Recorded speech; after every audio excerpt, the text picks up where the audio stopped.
Venerdì 3 maggio, buongiorno Sicilia da Michele Cucuzza ed Angelo Gagliano. Oggi vedremo perché parleremo proprio di un visore, il nuovo visore per interventi chirurgici sull'occhio. Poi parleremo della cleptomania che a quanto pare coinvolge anche esponenti politici importanti come l'ex sindaco di Torino. E infine il siciliano insegnato nelle scuole. Ma prima di tutto l'attualità, purtroppo questa scia di sangue infinita, secondo fatale incidente sul lavoro in Sicilia in 2 giorni. A Floridia questa volta un operaio originario di Catania è morto colpito da una trave dal tetto di un'abitazione che si stava ristrutturando. Proteste dei sindacati. 10 morti in 3 mesi. Il bilancio delle vittime sul lavoro in Sicilia diventa sempre più pesante. Le ultime 2 in soli 2 giorni. Carta e penne in mano. I carabinieri stanno facendo i rilievi dell'ultima tragedia. Siamo vicino a Floridia. Qui un 58enne originario di Catania era venuto per rimuovere una tettoia. Serviva il ponteggio e proprio da qui sarebbe venuta giù una trave che lo ha colpito in pieno. Ma proprio il 1° maggio, giorno della festa dei lavoratori, Mario Mondello, noto commercialista di 64 anni, ha perso la vita mentre era sul trattore. Il mezzo si è ribaltato nei campi vicino a Favara, nell'Agrigentino. Tanti, troppi incidenti mortali e sempre la stessa domanda: quando si arriverà a 0 morti sul lavoro? Manifestazioni e tavole rotonde sembrano non bastare, lo dimostrano i numeri. Mentre la parola sicurezza risuona sempre di più, i carabinieri indagano sull'ultima tragedia. C'è un altro incidente di qualche tempo fa, un uomo che era un cantante locale che si esibiva ad Aci Trezza nel 2013 è morto schiacciato da una palma mentre proprio stava cantando, e i familiari hanno perso la causa contro il comune di Aci Castello dove è avvenuto il fatale incidente e addirittura sono stati costretti a pagare 40.000 euro di spese legali.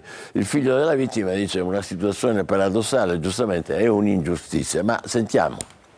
Non credevi che sapessi farlo anch'io, sbagliavi amore mio, sbagliavi amore mio. Una voce inconfondibile, quella di Claudio Anastasi, zittita per sempre da un infausto destino che lo ha visto morire all'età di 58 anni durante un'esibizione al pianoforte ad Aci Trezza. Era la sera del 29 giugno 2013 quando una palma lo colpiva in pieno, lasciandolo esanime per terra e strappandolo all'affetto dei suoi cari. Abbiamo smesso di credere nella giustizia per tutto ciò che è avvenuto, a credere nella morale e nella coscienza delle persone. Perché mio padre era lì, amava cantare, è stato chiesto di allietare una serata al suo piano, mentre si esibiva si è spezzato il puntale di una palma. Lo ha colpito in testa e l'ha ucciso sul colpo. Una morte assurda che forse si poteva evitare, ma che a distanza di 11 anni lascia dolorosi strascichi giudiziari. L'inchiesta aperta dalla Procura di Catania per omicidio colposo si è chiusa con l'archiviazione, ma i figli della vittima, Daniele ed Adriano, non si sono dati per vinti facendo causa al comune di Aci Castello. Al termine di un controverso iter giudiziario arriva anche la beffa, ovvero la condanna al pagamento delle spese legali, 40.000 euro. A detta del perito, il comune, pensi un po', non si sarebbe potuto accorgere della malattia della palma. Paradossalmente ci vengono aggiunte le spese d'appello alla condanna di prima sentenza. Quindi oggi sono 40.000 euro che praticamente non saprei nemmeno dove andarli a reperire. Daniele non si separa mai dal CD con le canzoni del papà, lo ascolta nei momenti più tristi, forse in quelle note riesce a trovare la forza ed il coraggio di andare avanti alla ricerca della verità e soprattutto della giustizia. Davvero un caso doppiamente doloroso. Adesso parliamo dell'ex Bluetech. Dopo l'assegnazione al gruppo Pelligra, Shara Holding e Smart City Group, 2 società che volevano partecipare alla gara per l'assegnazione dell'ex Bluetech, lamentano la violazione delle norme sugli appalti pubblici e richiedono quindi l'accesso agli atti. Il Ministero risponde: la procedura è stata regolare. I particolari. Rischio frenata nella procedura di consegna degli stabilimenti ex Fiat ed ex Bluetech di Termini Imerese alla Pelligra Group. Una storia ventennale, quella del sito produttivo, che a marzo scorso sembrava aver imboccato la strada che porta alla parola fine, con l'assegnazione proprio al gruppo Pelligra.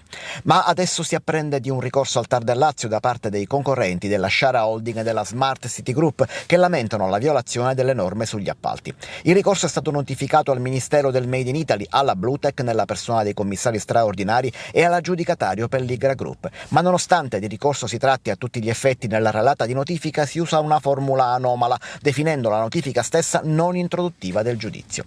Adesso i ricorrenti, il gruppo Shara Holding e Smart City Group, smentiscono di aver depositato il ricorso al TAR del Lazio, pur ammettendo di averlo comunque notificato invece alle parti.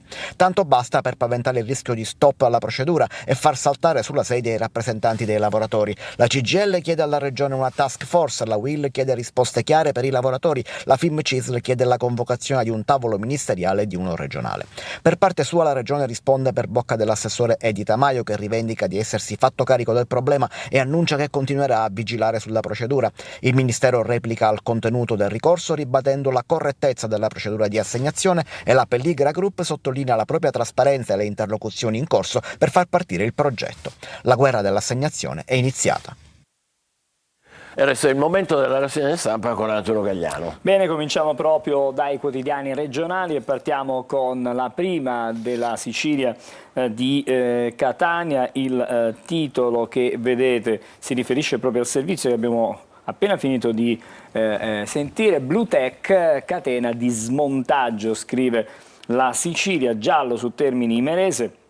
Shara Holding annuncia ricorso sul bando vinto dal gruppo Pelligra, ma non lo presenta al TAR. Questa è una delle tante notizie che troviamo stamattina sulla Sicilia. Tra le tante, vedete, da Caltanissetta a Catania c'è un doppio SOS ai prefetti per l'acqua che manca nelle città e in campagna. E poi le morti bianche, la strage continua a Floridia, un operaio sotto una trave. Questa è l'ultima in ordine di tempo tragedia sul lavoro. Sulla manodopera in nero degli appalti alle case, la stretta del governo arriva per decreto, questo per evidentemente cercare di dare maggiore sicurezza. Allora, partiamo proprio dalla scia di sangue infinita, 3 morti, uno a Floridia, un 58enne è stato travolto da una trave, le altre vittime in Campania. L'allarme è della UIL, infortuni in crescita nell'isola, 10 vittime nei primi 3 mesi, vittime che sono comunque aumentate perché proprio sono state nelle ultime 48 ore altre 2 disgrazie proprio sul lavoro. Andiamo avanti e vediamo anche il giallo sulla gara ex Bluetech, ricorso annunciato ma non presentato al TAR. Shara Holding, vogliamo ottenere l'accesso agli atti che ci è stato negato, le repliche, procedura regolare e trasparente, questo è quello che scrive stamattina la Sicilia. Attenzione poi a quanto riportato sempre sulla Sicilia, provvedimento scattato mercoledì, quale? L'ARS, multe salate ai deputati assenti da aula e commissione. Scattato mercoledì, proprio il giorno del 1° maggio, il provvedimento adottato dal Consiglio di Presidenza dell'Assemblea regionale siciliana. I deputati che si asterranno in occasione delle votazioni parlamentari riceveranno una sanzione di 180 euro e potranno chiedere non più, pensate, di 2 concedi al mese, ma soltanto uno. Adesso alla stretta, simili sanzioni anche per le assenze in commissione. E poi ancora l'emergenza acqua da Caltanissetta a Catania, SOS ai prefetti per l'acqua, scuole chiuse oggi nel capoluogo nisseno, appello della CIA per la piana di Catania. La situazione è drammatica negli invasi dell'isola, ancora peggio del 2017, questo è l'allarme che viene lanciato. Adesso la pagina dedicata alla città di Catania e alla provincia di Catania.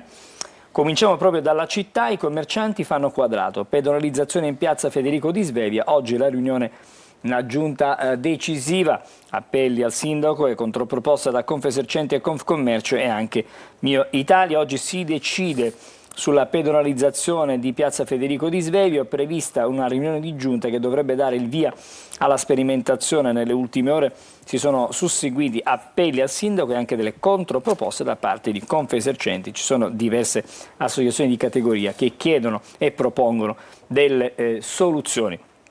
Andiamo avanti, adesso vediamo la prima pagina del giornale di Sicilia Il titolo lo vediamo qui: dilagano i rifiuti, sale la tassa, una sorta di beffe. Il comune a Palermo siamo.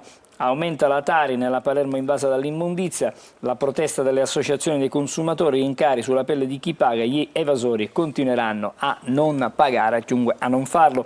L'incremento da 10 a 26 euro in più, mentre il tasso di morosità resta attorno al 50%, il presidente di RAP, ora risultati o mi dimetto, questa è la sua minaccia. Poi ancora, leggiamo, il governo difende il bonus ma è scontro. Le opposizioni, annunci elettorali, vice ministro Leo, aiuti ai redditi bassi, sarà di 77 euro. Poi leggiamo ancora verso le europee, giochi fatti nell'isola, 10 liste 80 candidati, la Saguto, il sequestro al Virga, altro processo a Caltanissetta per falso e poi la fotonotizia con il Palermo, tutti in ritiro per salvare i playoff, la decisione della società dopo la sconfitta con lo Spezia.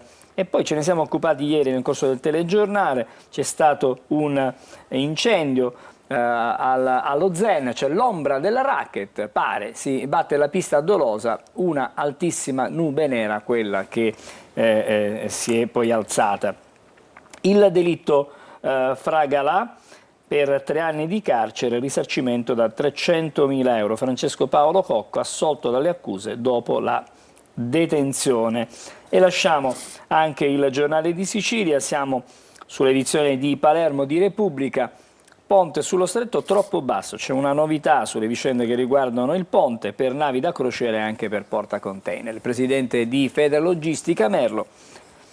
Oltre a quello dell'altezza delle imbarcazioni c'è il problema dello spazio di manovrabilità. Nel progetto sottovalutate anche le precisioni di innalzamento del Mediterraneo, le previsioni, di innalzamento. Questa è la situazione. Poi ancora la storia, leggiamo sulla prima, Cosimo, vittima della gelosia mafiosa, San Cipirello gli intesta adesso un bene confiscato. Nelle pagine interne ci sono degli approfondimenti, allora andiamole a vedere questi approfondimenti proposti da Repubblica edizione di Palermo. Eccolo qui: ucciso 30 anni fa dal boss geloso, adesso San Cipirello gli dedica un bene confiscato.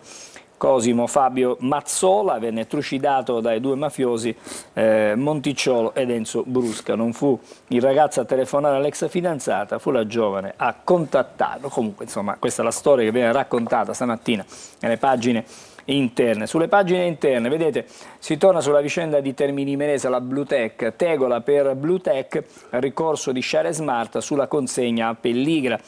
Preoccupati e perplessi i sindacati, sarebbe paradossale un nuovo stop, la Regione convochi subito una task force per i ricorrenti, l'assegnazione è avvenuta in violazione delle norme in materia di bandi pubblici. Come sapete c'è stata anche la precisazione o la nota del Ministero, secondo la quale tutto si è svolto in maniera regolare. Ponte, c'è l'ultimo dubbio dei tecnici, le navi più alte non ci passano. Il leader di Federlogistica dice quelle da crociera superano i 65 metri dell'arco. L'esperto sulle misure e il progetto non è chiaro e negli atti ufficiali non ci sono accenni all'evoluzione del Mediterraneo, quindi al possibile innalzamento delle acque, ma si prevede l'innalzamento di 1 metro in 90 anni. Insomma, saranno adesso gli esperti a continuare a verificare questa vicenda. Restiamo ancora sulle pagine interne di Repubblica, perché adesso arriva una stretta contro i cosiddetti diplomifici. 10 alunni per classe e contributi mirati. Il PD all'Ars dichiara guerra ai diplomifici. Repubblica ha svelato scuole nelle quali si ottiene la maturità in un anno pagando fra 4 e 8 mila euro. Il deputato Safina, adesso capiremo se su questo tema il governo farà seguire i fatti alle parole. In arrivo il DDL, arriva dopo i dossier di 10 ispettori ministeriali dell'ufficio scolastico regionale inviati a varie procure anche dell'isola. La truffa, vedete, scoperti altri 10 falsi atenei, 3 a Palermo, 1 a Ragusa. Il MUR ha segnalato alla magistratura le università inabilitate a rilasciare le lauree. Quindi sulla istruzione si continua ancora a discutere. Gazzetta del Sud, il viadotto Ritiro in primo piano sarà pronto a fine luglio. L'ulteriore ritardo rischia di incidere nuovamente sul clou del traffico estivo. Messina, i lavori a buon ritmo, ma per il completamento del collaudo saranno necessari altri 3 mesi. Poi le 2 fotonotizie. Messina, un altro distacco idrico, previsti disagi fino a domenica. Ultimo intervento sul fiume Freddo, così almeno si prevede. E sempre a proposito dell'acqua, il sistema integrato promosso dal TAR di Catania, respinto il ricorso del comune di Messina. Cerchiamo di capire qualcosa di più. Per i giudici amministrativi la gestione deve essere sovracomunale. Avallato il modello della società misto pubblico-privato, ritenuti legittimi gli atti del commissario Ati. L'amministrazione Basile valuta adesso se ricorrere in appello. Siamo adesso anche ai fatti che ci portano a quelli nazionali e internazionali. Le notizie: Macron insiste sull'invio di truppe in Ucraina. Il presidente francese un'ipotesi da valutare se la Russia sfonda il fronte. Zelensky lo chiede all'Occidente. Poi ancora forti dolori alle ossa per Carlo. Siamo in Inghilterra a operare Kate Middleton, un'equipe del Gemelli, probabilmente è stata un'equipe italiana a fare questo intervento. Lo sport, Atalanta pari, Roma KO in casa, si allontana la finale tutta italiana, Europa League contro il Marsiglia e Leverkusen con risultati diversi. Intanto, prima di chiudere, siamo con le pagine sportive, quelle siciliane stavolta, e leggiamo sul Catania Zeoli lavora sul collaudato 3-5-2 per blindare la difesa. Prove tecniche di spareggi, la squadra ha ripreso gli allenamenti al Cibalino per preparare l'esordio che è in programma, lo ricordiamo, il 14 di maggio. Nel reparto arretrato Castellini, Monaco e Celli dovrebbero essere i punti fermi. In lista ci sono anche Contec e Curado. Poi invece il Messina, un bilancio della stagione. Lo stacanovista è Fumagalli, Emmausso in doppia cifra, Rosafio il re degli assist, 4, Cavallo paga il cambio di modulo, la stagione, i numeri, pochi minuti per il figlio Jacopo, ci riferiamo al portiere Fumagalli del Messina, ma valgono la storia, Manetta il più ammonito, pensate, ben 11 volte. E adesso ci fermiamo con la rassegna stampa regionale. Bene, fra poco quella nazionale, state con noi, buongiorno Sicilia.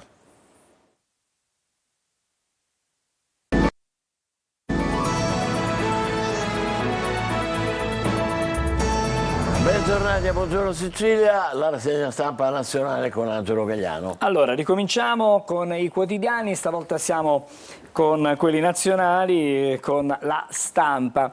Manovra, la stangata dell'Unione Europea, questo è il titolo, i calcoli di Bruxelles, 8 miliardi per aggiustare i conti, altri 20 servono per tagliare IRPEF e cuneo, referendum sul Jobs Act, spacca il Partito Democratico, la Schlein prende tempo, Zaia scarica Vannacci, non lo voterò, queste le mosse evidentemente, queste ultime, per le europee. E poi c'è, vede la fotonotizia, intifada americana. Clamorosa, veramente. Pro-Palestina, dilagano le occupazioni delle università, 2000 arresti, Biden antisemiti, questa è dunque la situazione che si vive negli Stati Uniti. Poi, sempre sulla prima pagina della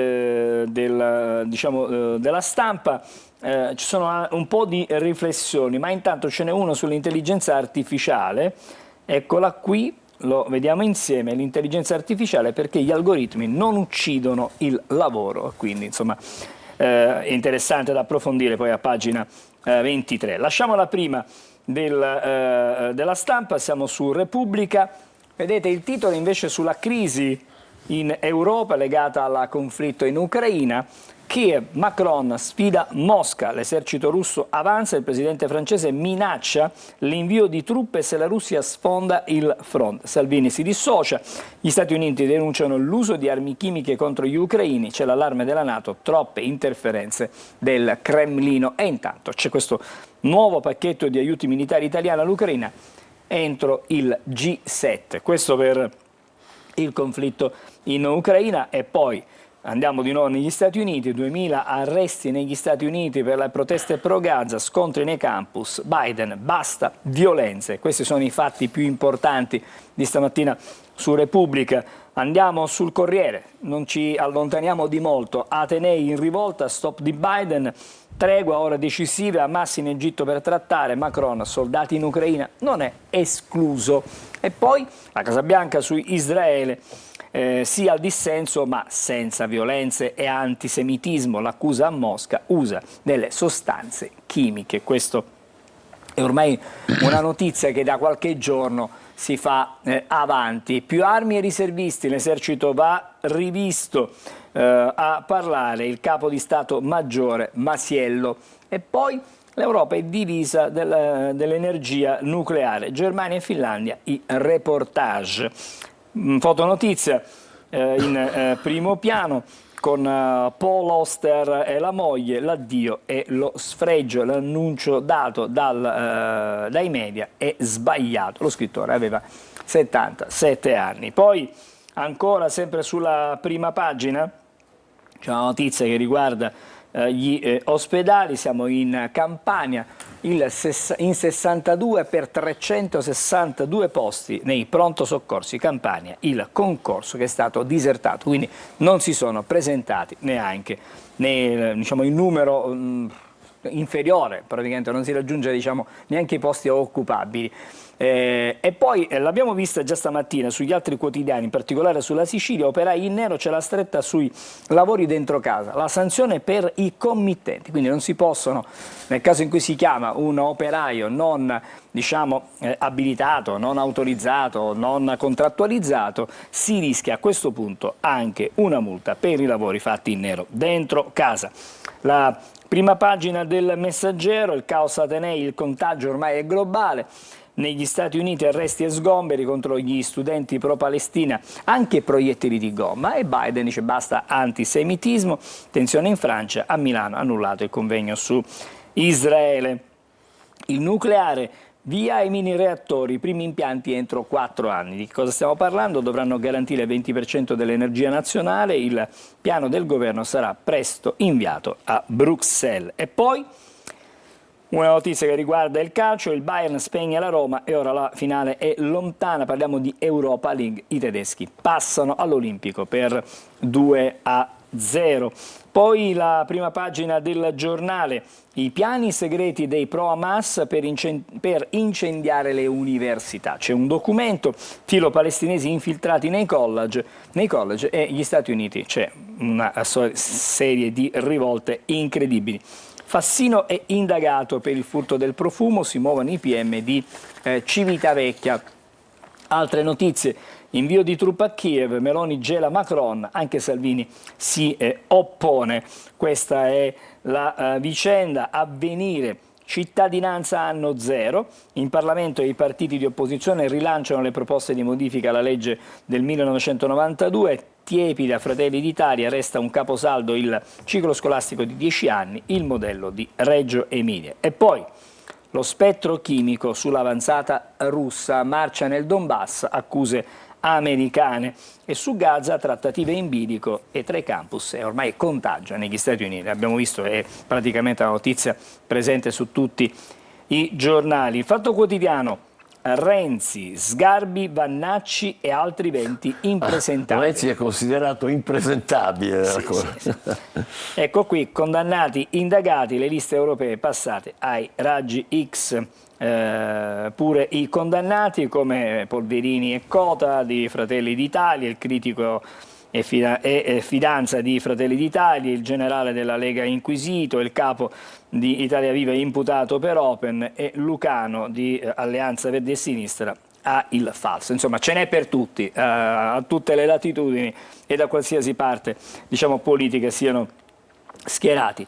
La sinistra è fuori legge, scrive Libero stamattina, campagna d'odio elettorale, dal palco del 1° maggio insulti sessisti a Meloni, proteste anti-Vannacci e uova contro Salvini, Lucano esalta la Salis, sono orgogliosa di lei, anche gli atenei italiani pronti alla 68 pro Gaza. E poi le 4 strade senza uscita di Fassino, il Dem indagato per il furto del profumo. Ancora prime pagine. Il manifesto The Sound of Silence da Los Angeles, bella canzone, mitica canzone, sì. Da Los Angeles a New York, la polizia irrompe nei campus mobilitati per la Palestina, sgomberi e poi manganelli e altre 1800 arresti. Biden lascia mano libera alla repressione, non siamo un paese senza legge. Questo è quello che dice il Presidente degli Stati Uniti. E poi vedete, il 1° maggio è passato, i morti, no, questa è la riflessione, ieri 3 incidenti nei cantieri, 2 nel napoletano, ma per l'INAIL le cose stanno migliorando. Questo è il dato che viene fuori secondo il report dell'INAIL. Chiudiamo con il Tempo, Salvini, Vannacci, falce e bavaglio. Botte e censura, antagonisti scatenati al comizio del leader della Lega, scontri all'arrivo del generale per impedirgli di parlare, a sinistra solo democratici, al contrario nessun commento. E poi vedete la peggio gioventù, il rapper Gennarone, nuovo guru dell'antifascismo, insulti sessisti a Meloni, Schlein e Conte tacciono l'ex ministra Fedeli, non era questa la sinistra. Cattivi maestri al 1° maggio, la riflessione fatta. Noi chiudiamo con il titolo della Gazzetta dello Sport per segnalare che ieri si è giocato in Europa, il bomber spinge l'Atalanta, ci riferiamo a Scamacca, ieri pareggio 1-1 dell'Atalanta sul campo del Marsiglia, Roma che botta, cade all'Olimpico 2-0, Leverkusen non si ferma mai, e poi la Fiorentina che fa festa con Zola 3-2 e il Bruges in 10 va KO al 91esimo, questo per riepilogare l'Europa. Bene, grazie. Noi vi segnaliamo che poco prima delle 9 parleremo anche noi con qualche esperto del caso che riguarda l'ex sindaco di Torino Fassino, che ora, come avete sentito, è indagato, ecco la notizia di oggi, ma intanto prima parleremo del nuovo visore dell'Apple che vedremo a che scopo potrà essere utilizzato per la nostra salute, la salute degli occhi. State con noi, buongiorno Sicilia. Ben ritrovati da Sofia Inglese di Trebi Meteo. Ci attende un venerdì con residua instabilità sull'arco alpino, con fenomeni poi in graduale sconfinamento sulle zone pedemontane e le pianure del nord. Qualche fenomeno interesserà ancora il medio-basso Tirreno. Altrove inizieranno a farsi strada ampie schiarite. Sulla Sicilia infatti giornata di venerdì con sole prevalente. I venti soffieranno sostenuti con mari localmente anche agitati e specialmente al largo. Le temperature massime saranno in calo di qualche grado poiché i venti appunto saranno in rinforzo, valori infatti che non andranno oltre i 22-23 gradi. Nel corso della giornata di sabato ancora ampi spazi di cielo sereno, i venti soffieranno ancora sostenuti con mari mossi in particolar modo al largo e temperature massime stabili con valori compresi tra i 19 gradi e i 24 gradi. Dettagli maggiori in merito come sempre sull'app gratuita di Trebi Meteo.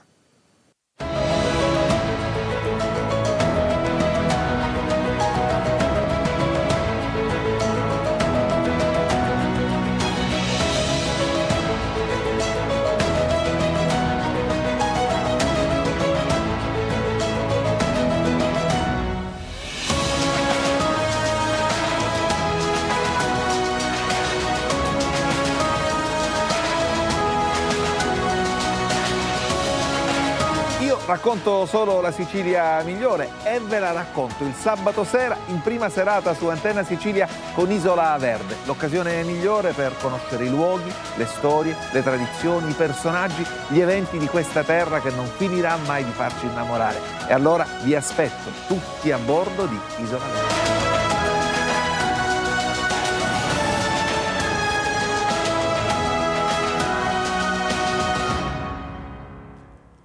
Eccoci in nuovo in studio in diretta, con noi il professor Andrea Russo della clinica oculistica dell'azienda ospedaliera universitaria Rodorico San Marco di Catania. Vogliamo parlare con lui e capire meglio a che serve questo nuovo visore che è stato presentato dall'Apple. Ve lo facciamo vedere perché non è una cosa per vedere se abbiamo ben capito la realtà aumentata come era finora, ma potrebbe essere utilizzato a scopi medici. È così, professore, o è la stessa cosa?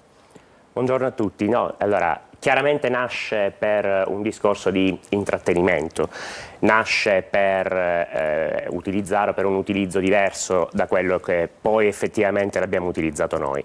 Abbiamo pensato di utilizzarlo a scopo medico perché in effetti può avere veramente tantissimi vantaggi.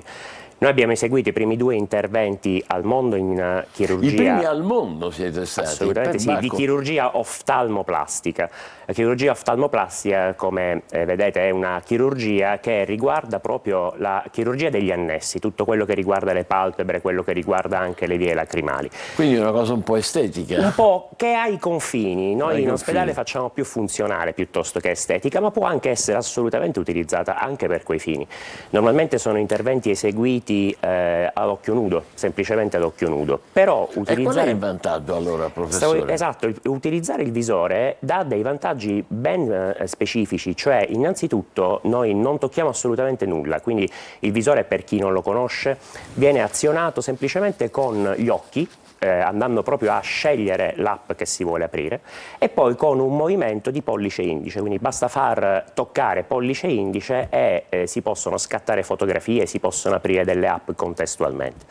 In sostanza si possono scattare delle fotografie già subito del preoperatorio, quindi possiamo, mentre operiamo, quindi vediamo in diretta quello che stiamo facendo, possiamo scattare proprio delle fotografie e tenerle da una parte di lato e quindi confrontare il nostro intervento già con un'immagine in 3D ovviamente del preoperatorio.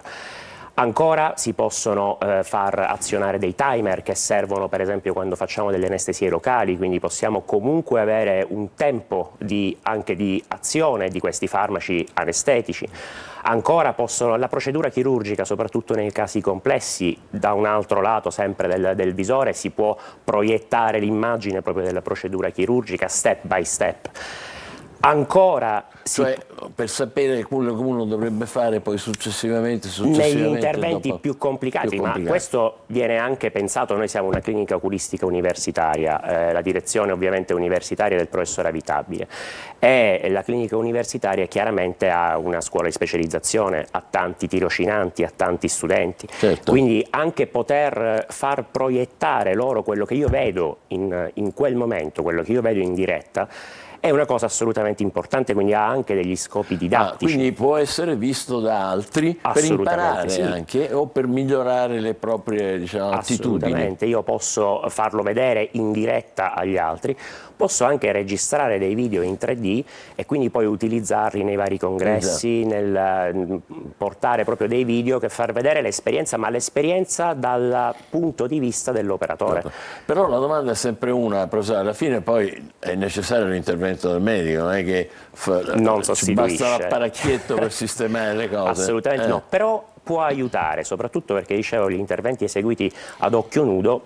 Un altro esempio è che io posso ingrandire, come l'immagine, come il nostro iPhone, io posso ingrandire o ridurre le dimensioni dello schermo. In qualunque momento io posso fare la stessa cosa, quindi quello che vedo posso ingrandirlo o ridurlo. E potete anche dialogare con altri chirurghi in altre situazioni, in altri ospedali, in altre università? Sì. È assolutamente un altro dei vantaggi, cioè posso fare proprio delle chiamate in diretta e posso far vedere a un altro chirurgo quello che sto facendo in quel momento, quindi voglio condividere un caso, oppure può anche capitare di avere qualche difficoltà in quel momento, chiedere la consulenza di una persona esterna, esperta, e dire guarda, mi trovo in questo momento live, mi trovo in questa situazione.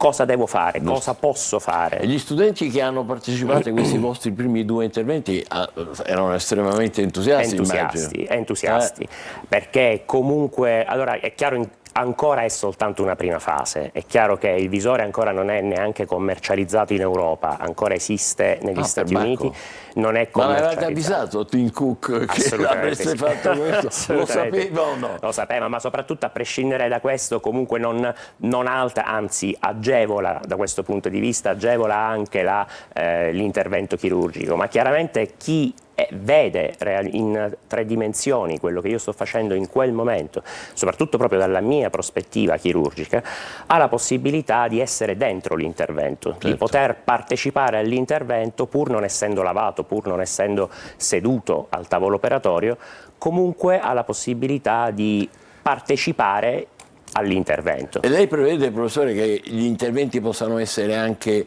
come dire, ancora più specialistici, non più soltanto paraestetici come accennava prima? Al momento l'abbiamo utilizzato soltanto chiaramente anche su interventi di routine e non interventi complessi, anche perché ovviamente quando si deve testare qualcosa o comunque non conviene mai applicarla ad interventi però è chiaro che può in un futuro anche questo essere collegato a quelli che sono anche i nostri microscopi e per esempio noi facciamo tutta la chirurgia vitroretinica, tutto quello che noi facciamo con dei microscopi potrebbe anche essere potrebbero essere utilizzato questo visore proprio per questo tipo di interventi, anche perché comunque c'è uno schermo di fatto, quindi utilizzando questo visore abbiamo uno schermo di più di 100 pollici, quindi riusciamo a vedere nel dettaglio anche quello che è possibile fare.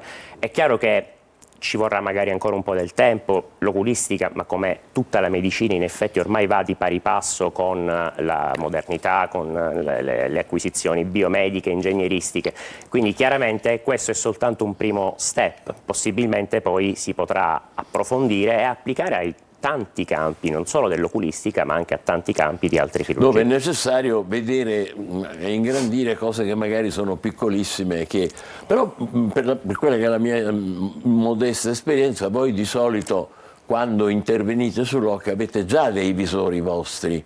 Ecco, allora in questo caso cosa fate? Li integrate, li sovrapponete? Allora, ci sono degli interventi che vengono eseguiti con dei microscopi. Allora, in questo caso ecco, quelli sono microscopi integrato con il microscopio, ecco. Cioè verrebbe integrato, anche perché, ripeto, c'è anche la possibilità di registrare in 3D, ovviamente tutto l'intervento, quindi anche a scopi medico-legali, anche a scopi divulgativi, didattici ovviamente. Didattici, assolutamente. Io ripeto sempre, noi siamo appunto una clinica universitaria, certo. Quindi è importante anche formare. Abbiamo tantissimi ragazzi che sono in corso di laurea e fanno il tirocinio. Quando vengono in sala operatoria e vedono tutta questa strumentazione, tutta questa modernità anche. Saranno entusiasti perché sono entusiasti. Loro pensano di essere nella zona internet, esatto. No? Dice, allora... Perché proprio, tra l'altro loro sono proprio la generazione che nasce con queste cose, sono la generazione che cresce con un telefono in mano, con iPad, quant'altro, quindi poter utilizzare questo per scopi proprio prettamente lavorativi per loro chiaramente è una... Ecco professore, faccio una domanda un po' così, ma come siete stati i primi nel mondo? Perché è stata una vostra intuizione? Perché ne avete parlato con l'Apple in America? Realmente no, questo è stata una intuizione di un ragazzo che è in specializzazione con noi, che sta specializzando anche se adesso ha preso servizio fuori, però di fatto lui aveva questo visore perché aveva avuto modo di testarlo di un suo parente, quindi l'ha utilizzato per tanto tempo per scopi completamente diversi, per scopi di intrattenimento, certo, per i motivi esatto, per cui nasce. Che è il motivo per cui nasce. No? L'ha fatto provare anche a me per scopi proprio di intrattenimento ed effettivamente è incredibile perché dà una realtà aumentata, una realtà virtuale che tra l'altro si collega anche direttamente con l'orecchio interno, quindi anche i suoni sono suoni come da cinema, quindi come essere immersi in una realtà completamente diversa, in una realtà virtuale, ma che vi assicuro quando si utilizza questo visore non è virtuale, sembra proprio di essere ecco lì. Perché si dice aumentata, è proprio vero, aumentata. Ecco, allora eravate a quel punto e poi lei ha pensato... A quel punto ho detto, ma perché non utilizzarlo anche a scopi realmente pratici dal nostro punto di vista, pratici medici, ecco, in questo punto. E chiaramente è bellissimo ovviamente dal punto di vista dell'intrattenimento, però si potrebbe utilizzare e in effetti stiamo anche facendo degli studi chiaramente perché siamo sempre una clinica universitaria. È il vostro compito, esatto, quindi lavoro. Non stiamo semplicemente portando anche l'esperienza, ma già stiamo facendo uno studio che abbiamo già siamo pronti per inviare, dove abbiamo voluto testarlo realmente come praticità, ergonomicità. In effetti i risultati sono veramente buoni, cioè questa impressione, tra l'altro non l'ho utilizzato soltanto io, adesso lo sta cominciando a utilizzare anche il dottor Orione, lo sta facendo utilizzare anche nella clinica di Alessandria dove si trova adesso, insomma stiamo cominciando a condividere delle esperienze, ma del resto nasce così, poi si condivide. È sempre così lo sviluppo scientifico. L'Apple è al corrente naturalmente di queste vostre... È al corrente perché poi si noi sarà abbiamo... congratulato.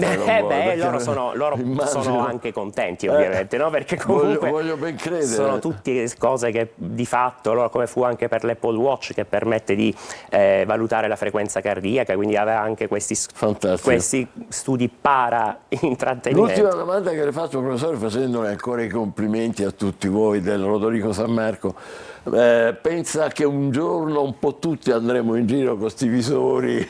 Ecco, questa è una bellissima domanda, nel senso che provandolo effettivamente è meraviglioso, perché comunque si riesce ad avere delle forme di intrattenimento, però è anche vero che a quel punto si sta veramente da soli, nel senso, cioè avere questo visore ti isola completamente. Ti isola, ti permette di fare veramente di tutto, però un po' da solo. È vero che loro dicono che in effetti si possa essere in connessione con chiunque al mondo, con delle videochiamate, però da casa propria o quasi, poi si può anche andare in giro, però diciamo che comunque lo schermo permette anche di vedere l'ambiente circostante, quindi, però il rischio, a mio modo di vedere, è che un pochino possa portare un po' a un isolamento, forse. E questo è un po' l'allarme che un po' tutti gli esperti date su questo. Comunque grazie ancora al professor Andrea Russo, clinica oculistica azienda ospedaliera universitaria Rodorico San Marco, per aver realizzato i primi 2 interventi al mondo con i visori dell'Apple. Noi adesso parleremo d'altro, tra poco parleremo del siciliano insegnato nelle scuole, perché no? State con noi, buongiorno Sicilia.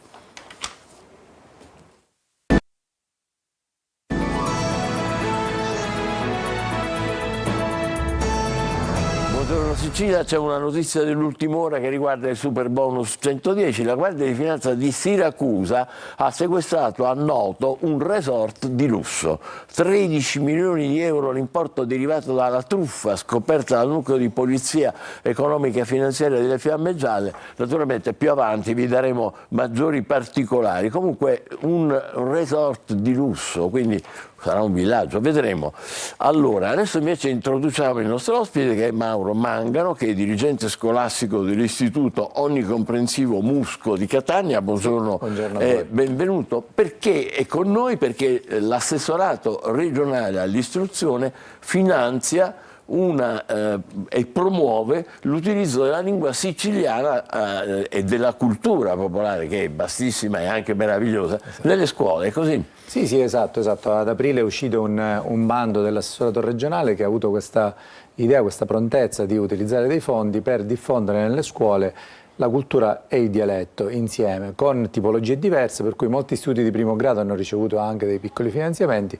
I licei musicali in tutta la Sicilia potevano farsi capofila di reti di scuole per dei progetti un po' più vasti, e questo mi pare, noi e un dei colleghi di Ragusa ne abbiamo approfittato, abbiamo coinvolto altre scuole, siamo 12 le scuole della rete che viene coinvolta, e l'assessorato devo dire che ha finanziato. Quindi musica in quel caso? Musica insieme alla cultura, sì, diciamo il cuore sarà la musica, ma non solo. Ma non solo, perché poi ha parlato anche di scuole primarie, quindi proprio più piccoli. Certo, il tema cardine è appunto la lingua e la cultura siciliana, declinata in tutti i modi. La musica insieme a tutte le forme di arte diventa uno strumento perfetto, ideale per parlare. E c'è una circolare che è simpatica, perché è intitolata "Non solo mizzica il siciliano la lingua di un popolo", ed è giustissimo, no? Sì, infatti, guarda, io penso che il nome tutelare di questa idea dell'assessorato sia in realtà Ignazio Buttitta, per quella straordinaria frase che disse in quella poesia "Lingua e dialetto", non so, che è del 70 addirittura, quando lui diceva un popolo toglietegli tutto e non sarà mai povero, ma toglietegli la lingua e diventa poverissimo. Hai visto? E lo diceva con il rammarico di sentirsi sfuggire il siciliano. Come identità, proprio. Certo, perché proprio lui diceva: me la sento sfuggire parola per parola. Ecco, quando quando la lingua che io dico il siciliano e l'italiano tu hai una lingua di dentro e una lingua di fuori. Io penso che il siciliano in fondo sia la nostra lingua di dentro. Sì, è vero. E dico, e la prova è che quando tu hai un'esclamazione, ecco, quando qualcuno ci taglia la strada, penso che la prima, diciamo, esclamazione ci venga in siciliano. No? Sì, poi arriva Esatto. quella corretta in Esatto, italiano, e in tante altre più occasioni. forbita. Senta, ma di conseguenza che cosa si fa? Ma sì, intanto faremo, abbiamo cominciato a programmare molte cose, le limeremo insieme appunto ai partner in queste settimane, perché il progetto purtroppo è rapidissimo, purtroppo per ragioni amministrative sarà rapidissimo. Sì, è di marzo scorso. È di aprile e dovrebbe aprile, concludersi, marzo, sì, comunque aprile è la scadenza e dovrebbe concludersi entro un paio di mesi, quindi dovremo correre come a volte succede. Però abbiamo già lavorato con i colleghi perché l'intenzione è quella appunto di organizzare in ciascuna delle scuole, quindi sono queste 11 scuole di primo e secondo grado, intanto dei momenti tipo laboratorio, conferenze o incontri che spazieranno, toccheranno dall'arte dei cantastorie per esempio a quella dei pupi catanesi, dalla poesia dialettale anche a fatti squisitamente linguistici del dialetto, un po' in base alle sensibilità anche delle singole scuole. Quindi nelle scuole avverranno dei momenti di incontro con i ragazzi e loro devono essere protagonisti.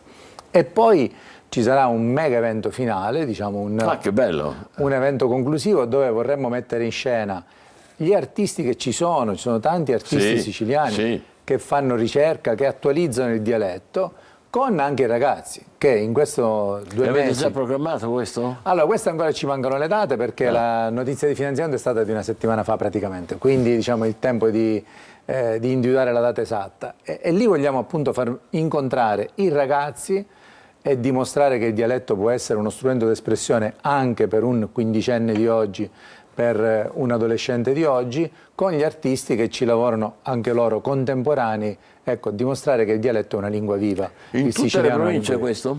Allora, questo noi ovviamente abbiamo un finanziamento che riguarda la provincia di Catania e le scuole vanno da Caltagirone a Giarre, a Catania, a Paternò. Un altro progetto mi pare che riguarderà la provincia di Ragusa, se non sbaglio, le altre province poi mi pare. si diffonderanno probabilmente. Ma la speranza di tutti è che diventi un po' più stabile e che si possa ripetere nei prossimi anni. Se l'assessorato diciamo, condivide questa idea anche in futuro, la accetta. La costanza di queste iniziative è fondamentale, perché altrimenti diventano dei momenti sport. E avrete anche dei contributi per realizzare laboratori, leggo qui, è vero, di composizione, interpretazione, rappresentazioni artistiche. Esatto. Anche fare delle recite, bellissimo. Recite o canzoni, noi sogniamo certo. Per esempio un rap in siciliano. Bello. Sa qual è l'obiettivo che ci siamo dati in questo progetto? Il siciliano diventa vivo e la nostra identità diventa viva se la si associa a momenti culturali. Il problema della decadenza siciliana è stato nei decenni scorsi essere associato a un mondo e una cultura che in fondo noi volevamo un po' rifiutare, voglio dire quella cultura che era passata, esatto, la cultura del passato, o peggio la cultura paramafiosa, quella scimmiottare. Se noi riusciamo, come vogliamo in questo progetto, ad associare il siciliano alla cultura di oggi. Noi oggi abbiamo poeti che si esprimono in siciliano benissimo, cantanti, veramente. E allora il siciliano diventa qualcosa di vivo perché diventa qualcosa di nobile, come tutto quello che serve a esprimere una cultura. Quindi non è vero che coltivare come dire, il dialetto o la lingua di origine significa essere passatisti, non avere voglia, è una stupidaggine, no? Ma certamente no, ripeto, lo dimostrano il fatto che noi abbiamo, guardi, adesso poeti, se non sono Salvo Basso, che purtroppo è scomparso qualche anno fa, ma ancora oggi pubblicano in siciliano, persone bravissime come Giuseppe Condorelli, come Pietro Russo, come Cettina Caliò, cantano in siciliano, persone di tutte le generazioni recitano in siciliano, tanti artisti in teatro, e fanno ricerca, questo non fanno ricerca del passato, fanno ricerca del presente. E quindi si vede che questo siciliano si può usare per parlare di oggi. È quello che facevano i cantastorie negli anni 50-60, no? Cioè parlavano dei fatti della cronaca in dialetto per essere capiti da tutti. Oggi parleremo in siciliano per dire di più, per dire che siamo figli di una tradizione millenaria e possiamo esprimerla con la nostra lingua. Che poi ha anche una sua suggestione per quelli delle altre regioni che non sanno parlarlo, però restano affascinati quando sentono quella cadenza nostra. Io credo che il successo di Camilleri su tutti, appunto. dimostra che il siciliano, come tanti dialetti del meridione, è una lingua internazionale. La capisce chiunque, a differenza di tante altre lingue, con tutto il rispetto degli amici del nord, diciamo, che sono più chiusi. Il Mediterraneo, essendo stato un luogo di scambio, ha creato anche delle lingue molto più comprensibili. E ripeto, è successo di Camilleri e di tanti altri.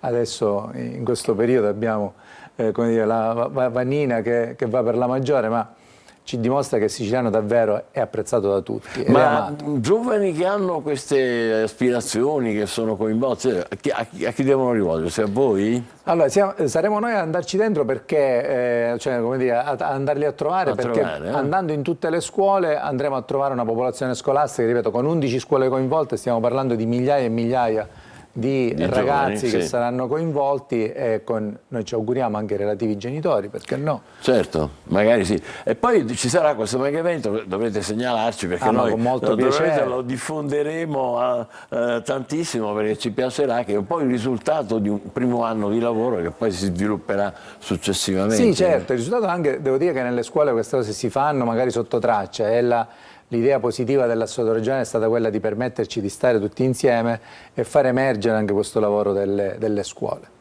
Bene, complimenti a Maro Mangano, dirigente scolastico dell'Istituto Onnicomprensivo Musco di Catania, il siciliano insegnato nelle scuole sempre di più, e noi vi seguiremo in questo. Grazie. Adesso facciamo una breve pausa, amici in ascolto, e poi dopo parleremo di cleptomania e profumi. Ci siamo capiti? A dopo, buongiorno Sicilia.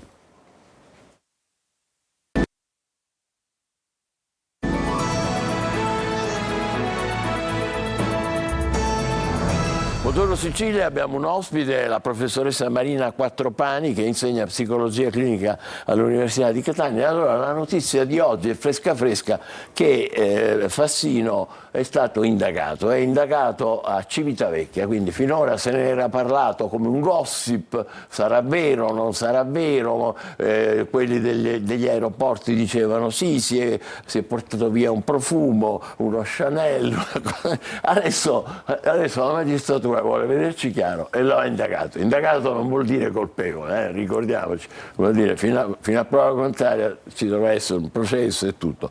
Però si raccontano, almeno secondo gli addetti ai lavori che erano là, 3 episodi, uno a Fiumicino, sì, sempre a Fiumicino più o meno, profumi, era proprio la sua passione. Ora, quello che tutti noi ci chiediamo è: ma com'è possibile che una persona, adesso lasciamo stare lui, ma diciamo in generale, una persona che ha un ruolo nella società, che si è realizzato, che addirittura ha diretto l'amministrazione di una città importante come Torino, che non stiamo parlando di un paesino, eccetera, eccetera, un uomo colto, un uomo che ha, e che benestante poi, no? Perché per arrivare a fare quello, com'è possibile che si possa fare fregare, che lo trovano, che non so, è come se io adesso uscendo dal suo studio e porto via sto mouse, dico così, cioè come succede? Come succede? Ha detto bene lei prima, bisogna lasciar perdere la persona, perché chiaramente in psicologia clinica non è possibile fare una diagnosi così senza avere la persona di fronte. No, parliamo in generale, certo. Ecco, in generale. Se parliamo di cleptomania e non di altro, perché chiaramente la magistratura poi come l'accerterà ovviamente. La cleptomania, ci sono stati film, cose, se ne parla da quando siamo... Ma che cos'è? È un disturbo da discontrollo degli impulsi. Sostanzialmente le persone che soffrono di cleptomania non sono più in grado di controllare i loro impulsi e quindi però non è questa la patologia, questo è il sintomo di un eventuale disturbo. Certo, e qual è la patologia? Potrebbe essere l'ansia, ad esempio, o addirittura la depressione. In pratica agire il furto serve ad alleviare l'ansia che è incontrollabile. Quindi il sintomo ti fa capire che hai un disturbo, che hai qualcosa... Sì. Non è giustificativo questo. No, non è giustificativo ovviamente, però sicuramente se è un disturbo da discontrollo degli impulsi e quindi di regolazione delle emozioni. Quindi è proprio quello che manca è il controllo. Ma può avvenire questo in una persona, diciamo, non più giovane, non più adolescente, che in quella fase si capisce il controllo delle emozioni è più complicato, più difficile, bisogna abituarli i ragazzi, bisognerebbe abituarli, Ma una persona adulta che ha un'esperienza, ha avuto ruoli importanti, eccetera. Sì, allora sicuramente queste sono dei disturbi che avvengono perché non si è avuto la capacità da piccoli o da adolescenti di essere abituati a controllare gli impulsi. Cioè trascurato, diciamo. È stato trascurato e quindi poi può avvenire il sintomo, che so, attraverso la piromania, ad esempio. Attraverso? La piromania. Piromania, Anche che quella. Dare fuoco. Sì, dare fuoco, sì. Pure è quello si può l'impulso fare. e questo Ecco il famoso piromane. allevia l'angoscia, cioè mettere in atto questo dar atto. fuoco alla cosa allevia l'angoscia. Certo, oppure rubare allevia questa angoscia dirompente che non si sa regolare. Pazzesco.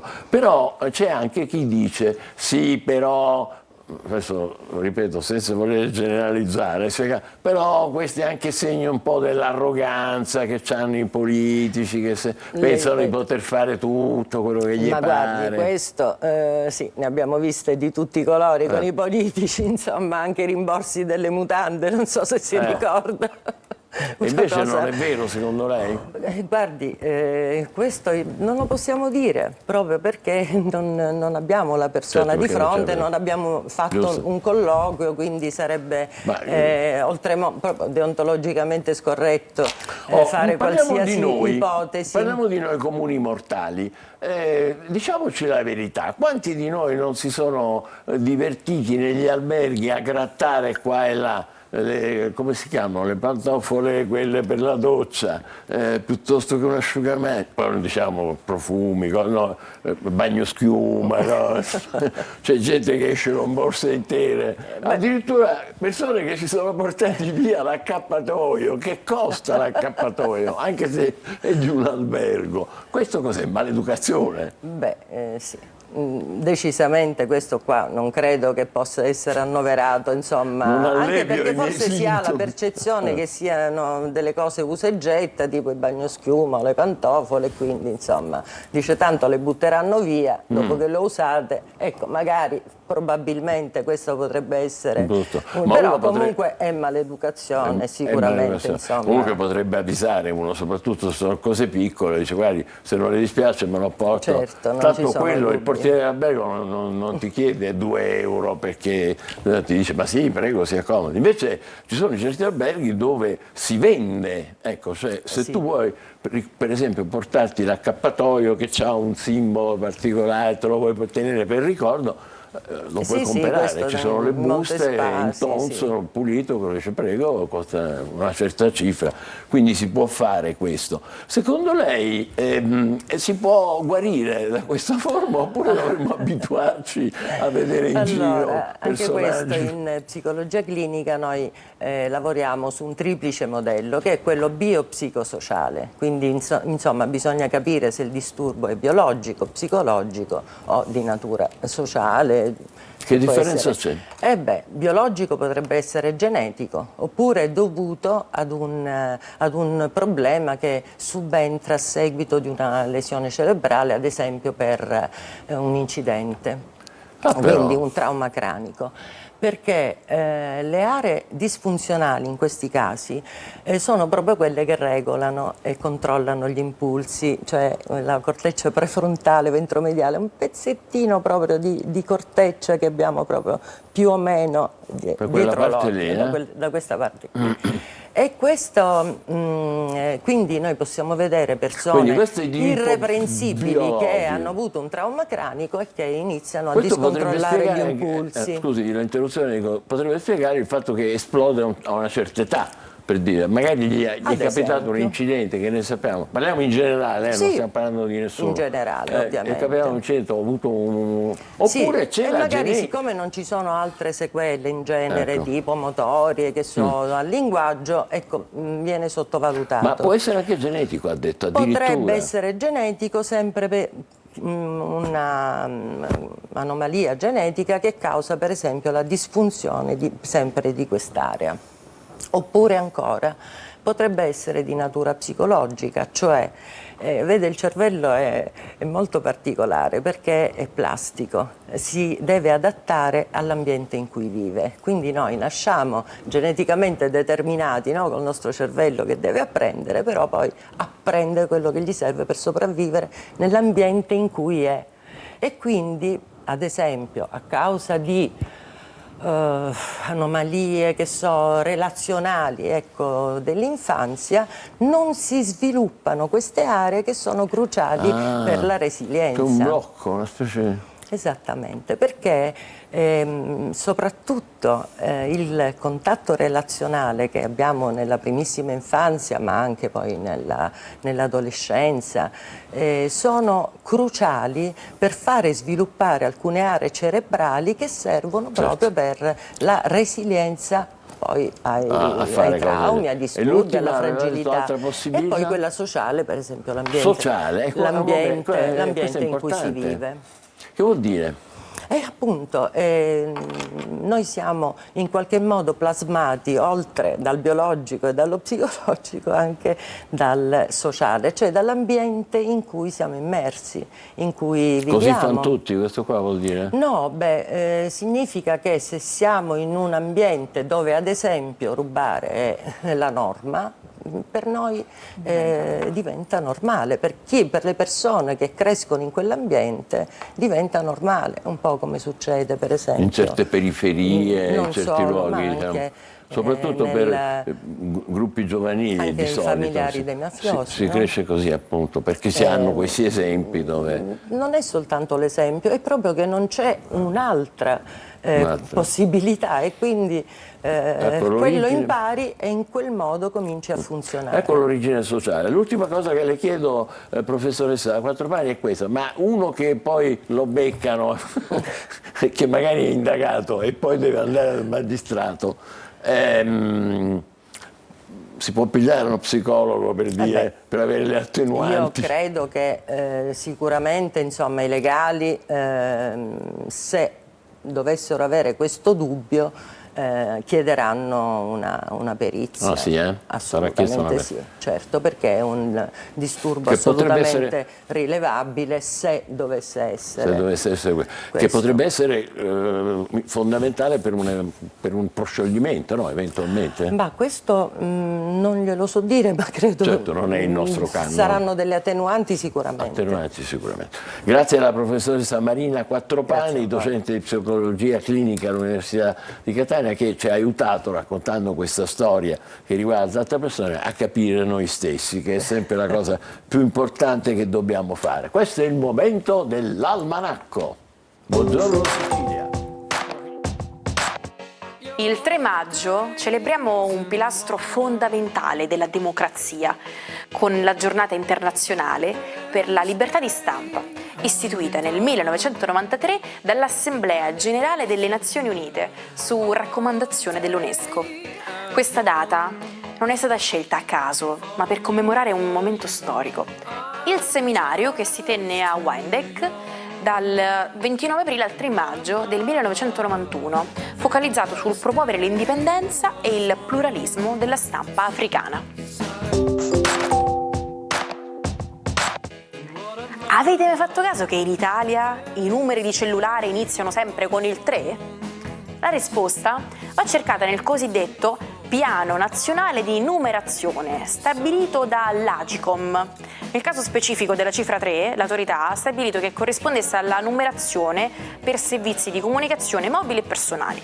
È per questo motivo che tutti i numeri mobili in Italia devono necessariamente iniziare così.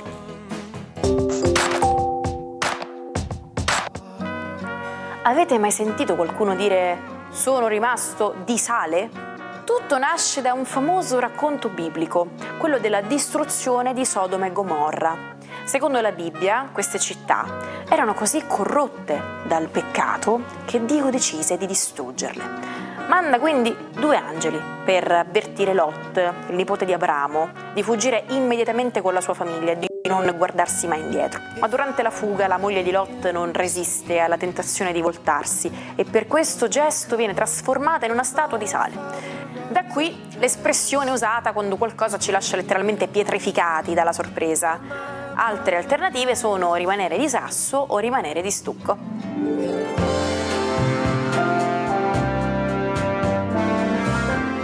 Allora, eccoci qua di nuovo in diretta, è il momento di Marco Amato e delle sue famose tazzine di caffè con cui beato lui comincia la giornata. Eccolo qua. Senti, volevo dire una cattiveria che avevamo elaborato con Angelo in studio un minuto fa. Non è che queste tazzine sono frutto, scherziamo, della tua cleptomania. Te ne vai in giro grattando qua e là tazzine. Scusa, scherziamo naturalmente. No, tazzine non sono, nessuna tazzina è stata furtata per realizzare questo servizio. Ma non avevamo dubbi, era solo una scherzo di cattivo gusto. Anche perché vi rispondo in maniera astrologica, perché mi è molto piaciuto seguire l'analisi della signora psicologa, che in realtà tramite l'oroscopo è anche semplice tracciare tutta una serie di disfunzionalità per i quali i segni zodiacali sono più o meno portati.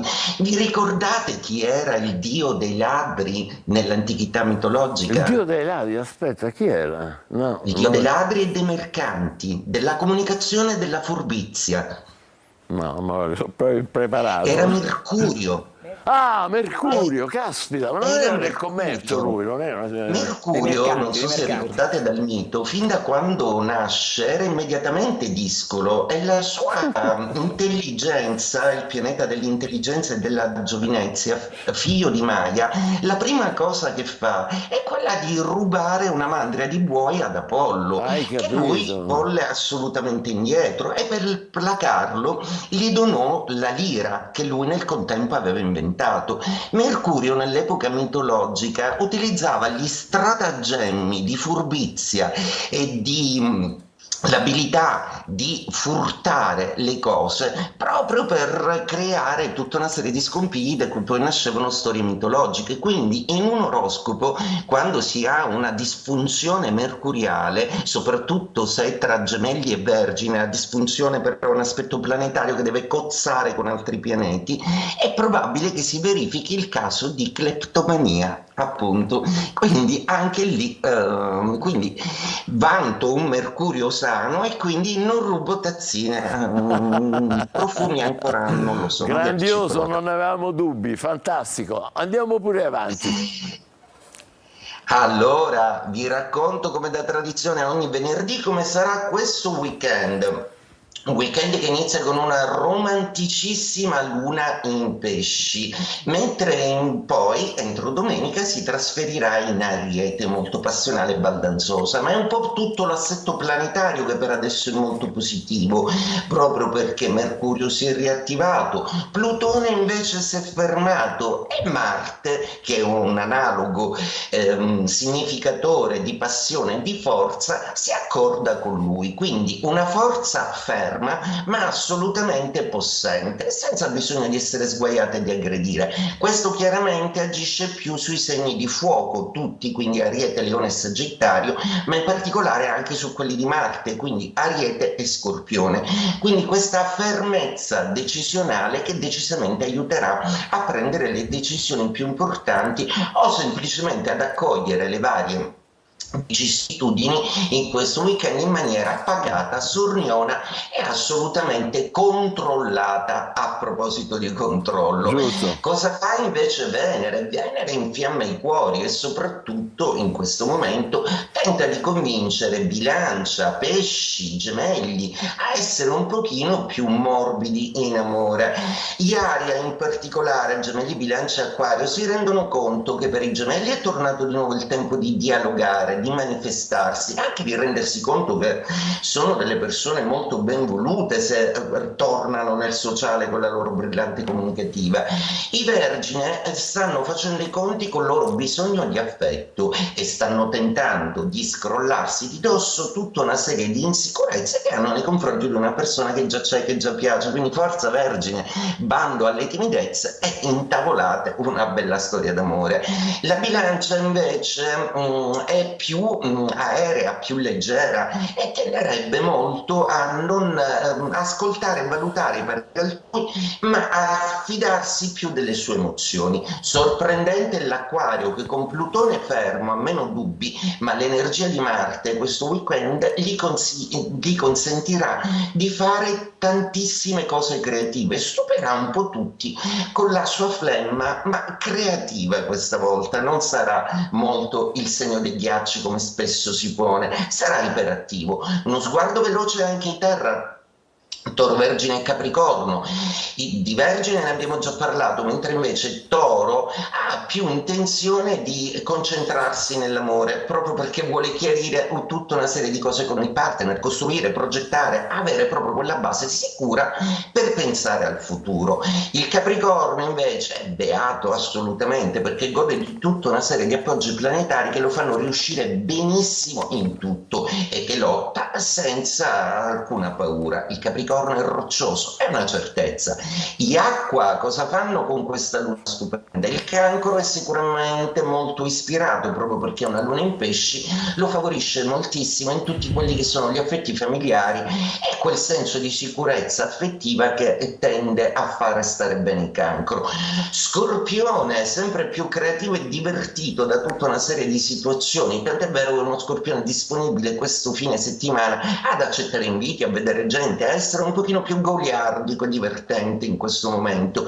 I Pesci invece hanno bisogno di un po' di riposo. La luna porta mollezza, porta soavità, porta romanticità, quindi un pesce che ha bisogno in questo weekend di essere un pochino più carezzevole con le proprie emozioni. E dopo questa carrellata zodiacale, signori, vi auguro uno splendido weekend. Ci vediamo lunedì, a presto. A lunedì, grazie, buon caffè al nostro Marco Amato, sempre preciso, oltre che naturalmente simpatico e ricco di senso dell'umorismo. Allora, lo sai che il 3 maggio del 1937, quando Margaret Mitchell ha ricevuto il premio Pulitzer per il suo romanzo Via col vento, che è successo? Niente. Questo capolavoro della letteratura americana diventerà ancora più famoso quando sarà trasposto nel film omonimo, quello famoso con Vivian Leigh nei panni di Rossella O'Hara e Clark Gable in quello di Rhett Butler. Eccoli qua, guardateli. Andiamo avanti la rapidamente. La passione. Siamo al 3 maggio 1968, è la data che segna l'inizio del Maggio francese.